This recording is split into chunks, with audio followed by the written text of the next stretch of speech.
Et bonjour messieurs, dames. Alors, pour fabriquer le moteur le plus simple du monde, alors c'est très facile. Alors, un aimant de frigo, vous savez, on accroche les serviettes, vous allez voir, c'est très très simple. Alors, pour ceux qui ont peut-être un exercice de physique pendant ces études, hein, donc vous allez voir, pour faire un petit moteur, c'est très très simple. Une pile, hein, alors ça c'est une pile de 1,5 V, d'accord, les grosses piles qu'on met dans les appareils. Du fil de cuivre, d'accord. Une petite rondelle, d'accord, du scotch, pince plate, pince coupante et une pierre ponce. Vous allez voir, la pierre ponce, à quoi ça sert. Alors, prenez votre fil de cuivre. Donc, vous avez du fil de cuivre, vous le dénudez, hein, vous le brûlez ou alors vous le tirez. Hein, donc, débrouillez-vous pour sortir des petites épingles comme ça. Et vous faites une petite boucle sur chaque épingle comme ça. D'accord? Très très simple. Quelques centimètres, hein, 5-6 centimètres, pas très long. Vous prenez la rondelle, vous la mettez sur le plus. Alors je la mets sur le plus pour justement pour bien appliquer l'épingle de façon à ce que ça fasse contact. Alors vous prenez un peu de scotch, d'accord. Vous prenez votre épingle, vous prenez la rondelle et vous mettez la première épingle sur le plus et vous scotchez, d'accord, pour le tenir. Très très simple. Voilà. Ensuite, vous prenez la deuxième épingle, vous la mettez sur le moins. Pareil, vous prenez votre boule de scotch et vous mettez votre épingle sur le moins, comme ceci. Arrangez-vous pour que ce soit à peu près les mêmes cotes. Voilà. Voilà, c'est un truc très très simple. Vous arrangez ça un peu comme ça. Voilà. Alors ça fait un support, d'accord? Très très simple. Ben, vous laissez ça comme ça, il n'y a pas de courant qui passe. Vous faites une petite épingle torsadée avec un axe, hein, d'accord? Il faut que ce soit à peu près parallèle, hein, les deux axes, de la longueur de la pile qui dépasse un peu.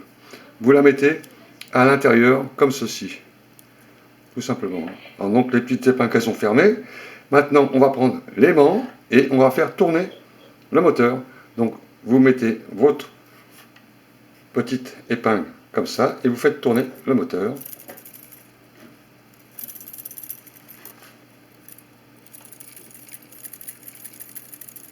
Et vous avez un moteur. Vous voyez, donc le champ magnétique crée des électrons, hein, qui crée justement une force. Voilà.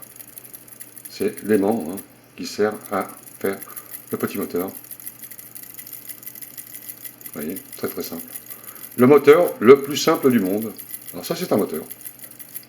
Moteur électrique. Vous avez vu? Très très simple. Hein. Donc il y a juste un petit ajustement à faire, mais très très simple. Hein. En 10 minutes on fait ça. Voilà un petit exercice de physique pour ceux qui ont un petit problème à résoudre à l'école. Hein. On leur demande un exercice. Bah, vous faites ça, vous allez voir. Très simple à faire. Et ça permet de comprendre un peu la physique du champ magnétique, hein, les électrons qui passent par rapport à l'énergie qui est envoyée sur les fils de cuivre. Alors n'oubliez pas, quand vous faites vos fils de cuivre, surtout, vous prenez votre pierre ponce et vous poncez toujours tous les bouts, hein, d'accord? Parce que sur les fils de cuivre, il y a un petit brillant dessus qui permet d'isoler. Donc on ponce tout ça, hein, poncez ça, vous poncez là et vous poncez ici, toujours poncer, hein, d'accord?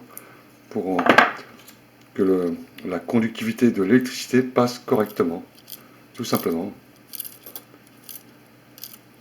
Alors, on va recommencer. Je vais mettre dans l'autre sens.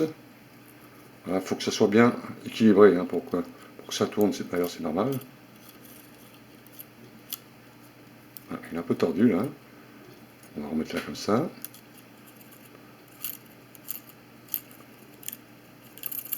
Voilà, d'accord? Vous avez compris? Hein, bon, ça a été fait très très rapidement, c'est pour ça que c'est pas bien encore équilibré, mais c'est simplement pour vous faire comprendre qu'un moteur électrique, C'est tout simplement une énergie qui est fabriquée par l'aimant. Dans tous les moteurs, il y a un aimant, d'ailleurs. Voilà. À bientôt. Au revoir.